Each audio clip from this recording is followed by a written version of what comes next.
Hey guys, I am coming to you from my car because I have a 6-month-old baby and she's with her nana right now, and this is the only time that I get alone and the only time that I'll have to do this. So I am here today because I've decided to share my recent diagnosis with you, and that is that I have ADHD. So there's two forms of ADHD hyperactive and ADHD inattentive. I have the inattentive form. I have two family members who have ADHD, and if you have a parent who has it, I believe it's a 33 and a third % chance that you could have it. This came as a massive shock to me because I've seen multiple therapists over my lifetime and not one of them has ever suggested this could be a possibility for me.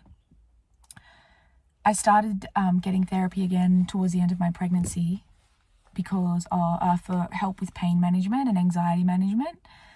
I stopped my anti-anxiety medication when I was pregnant, and turns out that was not a good idea because I needed it, and I had a very tricky pregnancy, so I really, really needed it. But I didn't want to take the risk and made the decision to stop. The pain management thing was sort of my priority, but as the sessions went on, my therapist suggested to me that I look into ADHD in young women and how it presents itself in young women. It is often women that are diagnosed later and later in life because people just don't pick up on it.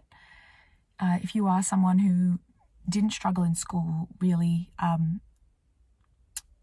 academically I mean, and you function relatively well in day-to-day life, often you just wouldn't assume that you have ADHD. But it does present differently in women. And when I started reading about it, I knew almost instantly that I had it before I'd even been diagnosed. And this was a huge shock. 28 years of life and living with challenges that you think are just you. And I just thought things were harder for me than they were for other people. I thought it was normal to be beyond exhausted every day. I just thought everyone felt like that, It obviously worsens your anxiety. Again, I just assumed that was just part of my anxiety. The biggest symptoms for me were very easily overwhelmed. I am. Overly emotional. I am. Lack of attention to detail. The anxiety. What else? Interrupting people accidentally, like not with malice, but you get like you have a thought and you're like, ooh, like I have to tell you, like stop talking and let me talk, and that can come across quite rude and like you're a bad listener. So there were times where I was like, oh my God, like why can't I shut up? Now I know why. And there's just little things like you miss things that are happening and you wonder how you missed it. You walk into a room and you don't know why you walked in. You're constantly losing your phone, constantly losing your keys, losing everything, messing up appointment times. All that stuff was just my life, and it was just so overwhelming to have an explanation. Overwhelmingly relieving because I had an answer to how I was feeling. And also, I don't know how to explain it other than grieving. I did really, over a couple of weeks, grieve what could have been. If I had been diagnosed and medicated sooner, would school and university have been a different experience for me? Would I still have been bullied so horrifically, because I was annoying or overly confident or too much for people, which I've been told a lot in my life that I'm too much. And yeah, all of the you go through a process of reliving all of these experiences, traumas, relationships, and wondering, had someone, paid enough attention, could I have avoided this stuff? And I soon realized there's nothing I can do about it. I can be sad and for a little while and, grieve those things. But I am who I am today because of what I've experienced, and I wouldn't change it. No, I wouldn't. Because I'm tougher and I feel like I'm kinder for having experienced hardship and bullying. And when you've experienced that level of trauma, that level of pain, you never want to inflict that on other people. And it makes you a better human. So I feel I'm a better person for it.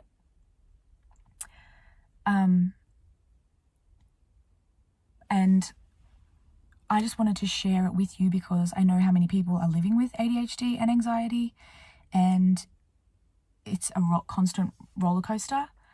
There are superpowers that come with ADHD, and I'm learning that. I am extremely empathetic towards other people, which I really like. It helps me connect with people. I am, when I love something, I can put everything into it. If I'm passionate about something, I can. The focus is like, you just can't even imagine the level of focus that you can have on something. And just little things like that are really amazing. And when you're medicated for the first time for ADHD, it's been the most life-changing thing that's ever happened to me, other than my husband and my daughter.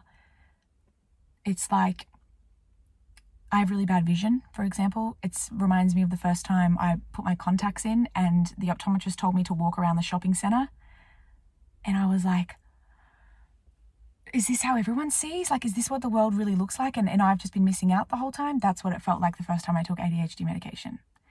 Everything was clearer. I felt stable and calm, and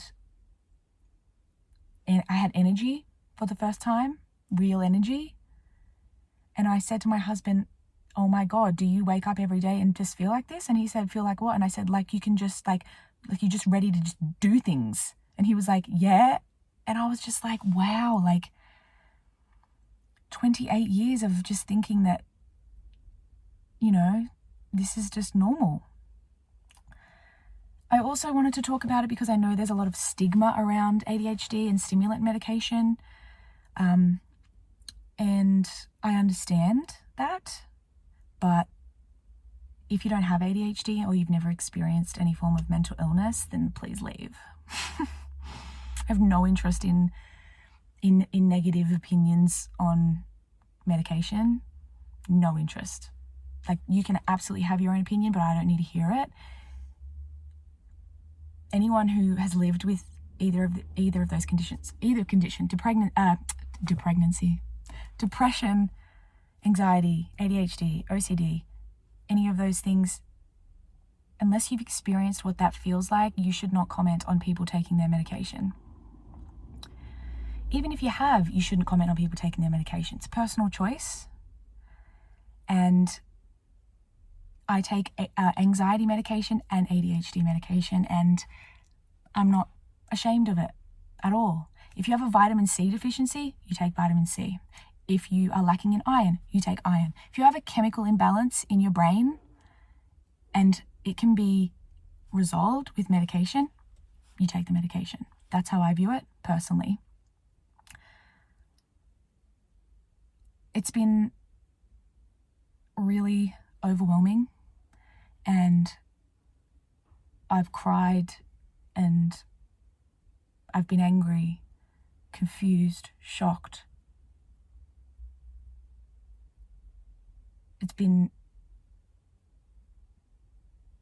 full on, to say the least, but I'm going to share more on my experience, definitely, and on the medication. But basically, I just wanted to do something little to reach out to anyone living with any mental health conditions, or, any condition that affects your day-to-day life.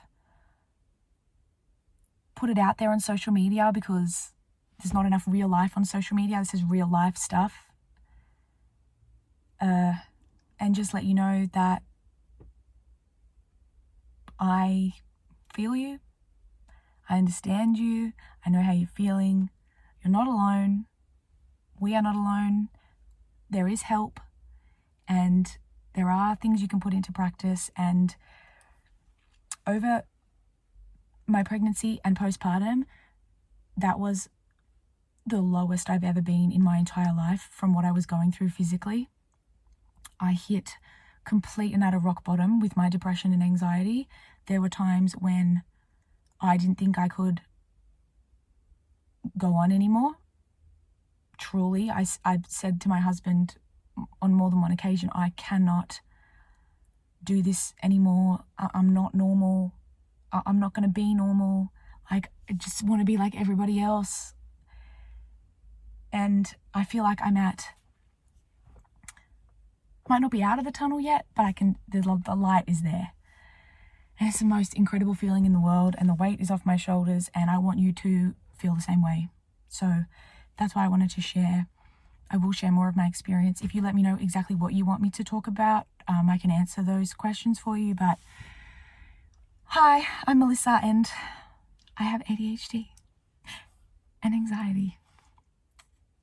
So yeah, welcome me into the club. It's nice to be here.